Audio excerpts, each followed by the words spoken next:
Many years ago, on a beautiful spring day, I had a terrible shock. I had just finished 4 years of college where I had made the very practical decision to major in the history and literature of France and England from 1750 to the present. And at that moment, I realized they wanted me to leave the campus. I couldn't believe it. What were they thinking? I was meant to read 19th century novels and write passionate critiques.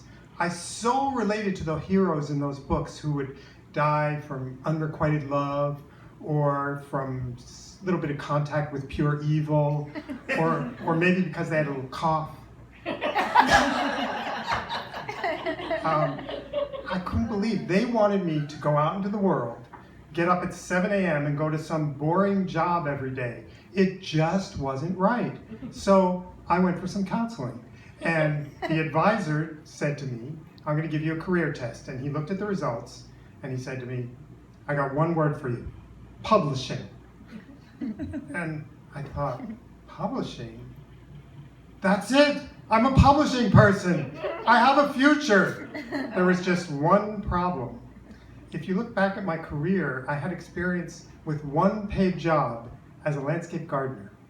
So I decided, like a hero in a Wilkie Collins novel, that I needed to make myself look better than I actually was. So I went out and I bought some very beautiful cream-colored paper.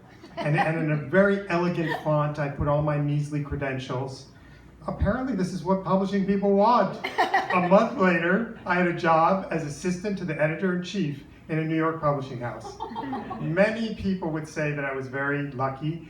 I was at the time the highest paid employee at the firm. I was raking in a massive $8,600 per year.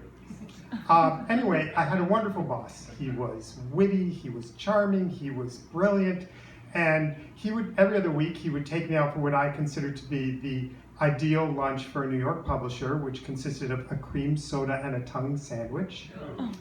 He also did a lot of favors for me. My comb broke. He bought me a new comb, which is something no one has done for me recently. And he, from the get-go, trusted me to read these manuscripts and write passionate critiques. And the manuscripts came in from all these agents and they went to me. Now, like a 19th century hero in a novel, unfortunately, happiness was just out of my grasp because of a few factors, such as back in those ancient pre-computer days, my boss didn't want to type his letters. He thought I should do it. And also, he made me put his initials in the bottom corner in capital letters to indicate that he was the dictator, and then my initials had to be in small letters to indicate that I was the slave. Then he handed me a case of whiteout. And he would make these messy edits on all the manuscripts, and then I had to go through and wipe them out, wait for them to dry, and then rewrite them in a more legible way, which took hours and hours. Then I had to go to the copy machine, where I spent most of my life making thousands and thousands of copies. It was like working at Kinko's copy shop without the fun of using a cash register. I mean, for someone who was like clearly a type to be a publisher, this didn't seem like the right work for me. It just wasn't right. To make matters even worse, the publishing house said that they accepted unsolicited manuscripts. So dozens of these manuscripts came in every day. The slush pile grew all around me. I had people's other dreams towering up to the ceiling, ready to teeter on top of me. And no one had the slightest intention of reading those books. Once a week, the assistants would go, toss the manuscripts, take the return postage, go to the post office, trade it in for cash. You could double your salary that way, but it just wasn't right. So I decided to make a change. I instilled in my coworkers a sense of 19th century justice. I made a new system where everybody got assigned manuscripts and they had to read them and then return them. And to make this easier, I made a bunch of form letters. So one letter was very cold and anonymous. This went to the many Charles Mansons who sent us their ravings on tissue paper that had like red stains that we hoped were ketchup, or brown stains that we hoped were chocolate. And then there was a nicer, slightly nicer letter that went to one of the many, many people who felt they would be the first to write a 500-page illustrated version telling the tale of the world's most adorable kitten. Now, when a writer with the least bit of talent slid out of that slush pile, that kitten was mine. I would take that manuscript and I would write a passionate critique, and at last, reading all those 19th century novels, I had finally had a use for all my wisdom and also for my experience as a landscape gardener. Hapless Hemingways received such information as remove all your adjectives. Uncertain Updikes would get a message that said get rid of everything except chapter 16. Budding Brontes would get a little bit of advice like your floral description would be better if you only worked for a summer as a landscape gardener. Now, this kind of high-level advice couldn't come from just anyone, right? So when I signed my letters, I just made one little change, just a little change, because I was editorial assistant, but it looked a little better to say editorial director. And to make it look really real, I had to do the same thing for my boss. So in the bottom corner were my initials, capital letters, and I needed some other initials. So maybe my boss's initials were in small letters, indicating that he was the typist. So this public service went on for about a year, and then the phone rang, and it was the Human Resources Department at Time Incorporated. Apparently, they had saved one of my cream-colored resumes, and they were inviting me for an informational interview for a job in the fact-checking department at People magazine. Imagine my shock. People magazine had fact-checkers. But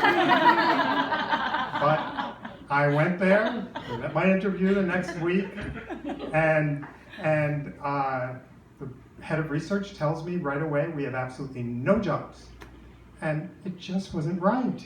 I'm not talking about the jobs, I'm talking about she had 3 plants hanging in her window, and it looked as if no one had pruned those plants in a year. And if someone didn't pronto give them a haircut, they would expire like a 19th century hero from Unrequited Love. So I turned to her and I said, may I borrow your scissors? And at that point, I gave those plants the finest pruning job in publishing history. And when I was done, she looked at me and said, can you start Monday? This is how I snipped my way from the type of publishing whose most glamorous moments included writing rejection letters to people who refused to take their lithium, to the type of publishing whose most glamorous moments involved hanging out with Andy Warhol, sipping wine spritzers at Studio 54. So I, as a 19th century type hero, could not remain a fact checker for long. No, I was a fact maker. So I would grab any story that nobody else wanted to do. And it was at this time that there was a young supermodel named Brooke Shields, and she was receiving some very unfair criticism relating to her performance in that Scream Gen, The Blue Lagoon. And this led to something that really upset me, because in fact, Brooke Shields had graduated from Princeton with a degree in French literature, and she was a direct descendant of Louis XIV. It's true. And thinking about it, I thought, well, like, Brooke and I, we're cut from the same Rococo frieze. I need to be a part of this. So they needed someone to go to a dance party with her and write a story about it afterwards, and I jumped right in. Our night together was really like a scene from a Flaubert novel, with the young man sort of aspiring for this unreachable woman. When they finally ran the story, they hired an illustrator to show what the evening was like. There was Brooke in the illustration staring off into the distance, and while this balding midget who doesn't even reach her waist is dancing wildly all around her. And it captured the evening perfectly. So, next day, I'm in the office, phone rings again, and I hear, Michael, it's Terry Shields. It's Brooke's mother. And she said, Brooke and I loved the article so much. We absolutely insist that you come out to our home for lunch with us. You must do it. And unfortunately, I had to tell her, I was by then a seasoned journalist, and I could not fraternize with the celebrities in that particular way. But she said, oh, Michael, please, can't you make an exception? Brooke is counting on it. Her heart will be broken if you can't join us. So I thought, would Heathcliff shun a needy Brooke Shields? And then I said to her, well, okay. And you can't imagine what this did to Terry Shields. She was like bursting with joy. She said, you will be receiving a formal invitation later today by messenger. And think about it. A few months before, I was working for a guy who thought my greatest purpose in life was to fix paper jams. And now I'm going to private lunch with Brooke Shields. Sure enough, a few hours later, envelope arrives, my name on it. And so I open it up, and inside I find this surprising yet somehow familiar contents. What's in that envelope is 2 letters. The top one is addressed to me at the publishing house where I used to work. And it says, Dear Mr. Small, a year ago I sent you my manuscript and you were kind enough to give me some suggestions. Since then, I have been working nonstop, and I have completed all 37 of your suggestions. I am now returning the manuscript and hoping that you will want to publish it, and for reference, I'm enclosing a copy of your letter to me.